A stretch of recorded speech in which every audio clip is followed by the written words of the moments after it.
ನಾನು ಹೇಳ್ತಾ ಇದ್ದೇನೆ, ಸತ್ಯಾಂಶ ತೆಗೆದು ನೀವು ಯಾವತ್ತು ನನಗೆ ಅಲಾಟ್ ಮಾಡಿದಿರಿ ಸೈಟ್ನ, ಅಥವಾ ಯಾವತ್ತು ಇದನ್ನು ನಾನು ಕೊಟ್ಟಿದ್ದೀರಿ ನನ್ನ ಹೆಸರಿಗೆ, 7 ದಿವಸದೊಳಗಡೆ ಮತ್ತೆ ಪತ್ರಿಕಾ ಹೇಳಿಕೆ ಹೇಳಿ, ಇಲ್ಲದೆ ರೈಟಿಂಗಲ್ಲಿ ಕೊಡಿ ನನಗೆ.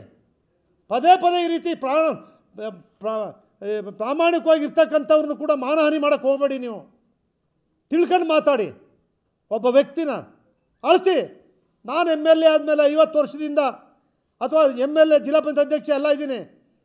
ತನಿಖೆ ನನ್ನ ಹೆಸರಲ್ಲಿ ನನ್ನ ಕುಟುಂಬದಲ್ಲೇ ಎಷ್ಟಿದೆ, ಬೇರೆಯವರು MLA ಆದಮೇಲೆ ಎಷ್ಟೆಷ್ಟು ಮಾಡಿದ್ದಾರೆ, ಈ ರಾಜ್ಯದ 225 ಜನದನ್ನು ಮಾಡಿಸಿ ದಮ್ಮಿದ್ರೆ ತೋರಿಸಿ ಜನಕ್ಕೆ. ಯಾವ್ಯಾವನು ದುಡ್ಡು ಹೊಡೆದವನೇ, ಯಾವನು ಏನೂ ಇರಲಿಲ್ಲ, ಈಗ ಯಾವನು ಲಕ್ಷ ಕೋಟಿ ಮಾಡ್ತಾವನೆ, ಎಲ್ಲರದು ಯಾರು ಮುಖ್ಯಮಂತ್ರಿಗಳೇ ಇರಲಿ, ಶಾಸಕರೇ ಇರಲಿ, ಮಂತ್ರಿಗಳೇ ಇರಲಿ, ಮಾಡಿಸಿ ದಮ್ಮಿದ್ರೆ ನೋಡೋಣ.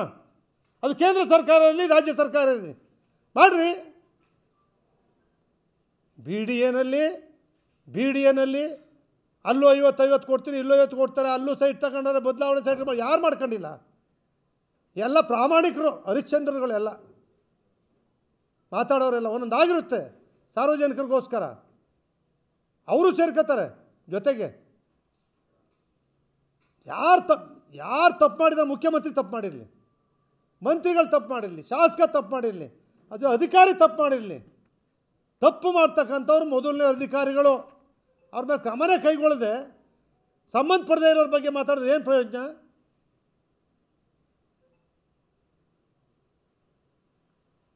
ಕ್ಯಾಬಿನೆಟಲ್ಲಿ ತೀರ್ಮಾನ ಮಾಡಿದ್ದೀರಿ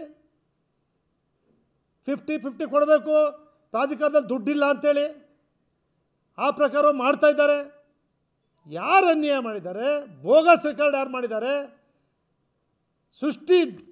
ಯಾರೋ ಸೃಷ್ಟಿ ಮಾಡ್ಕೊಂಬಂದು ಕೊಡ್ತಾರೆ, ಅದನ್ನು ಅವರು ಹೊಣೆಗಾರರಾಯ್ತಾರೆ. ಇದು ಬಿಟ್ಟು ಮಂತ್ರಿಗಳಿಗೆ ನಾನು ಹೇಳ್ತಾ ಇದ್ದೀನಿ, 7 ದಿವಸಗಳ ಒಳಗಾಗಿ ನನಗೆ ಉತ್ತರವನ್ನು ಮಂತ್ರಿಗಳು ಕೊಡಬೇಕು ಅಂತೇಳಿ ಕಳಕಳಿಯ ಮನವಿಯನ್ನು ಮಾಡ್ತೇನೆ.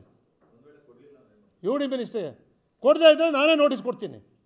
ನನ್ನ ಮೇಲೆ ಸುಳ್ಳು ಆಪಾದನೆ ಮಾಡಿದ್ದೀರಿ ಅಂತೇಳಿ, ನನ್ನ ಮೇಲೆ ನನ್ನ ಹೆಸರಿಗೆ ಕಳಂಕ ತರ್ತಕ್ಕಂಥ ಕೆಲಸ ಮಾಡಿದ್ದೀರಿ ನೀವು ಅಂತೇಳಿ ಅವ್ರು ಉತ್ತರ ಕರೆಕ್ಟಾಗಿ ಕೊಡದೇ ಹೋದರೆ ನಾನು ನೋಟಿಸ್ ಕೊಡ್ತಕ್ಕಂಥ ಕೆಲಸ ಮಾಡ್ತೀನಿ.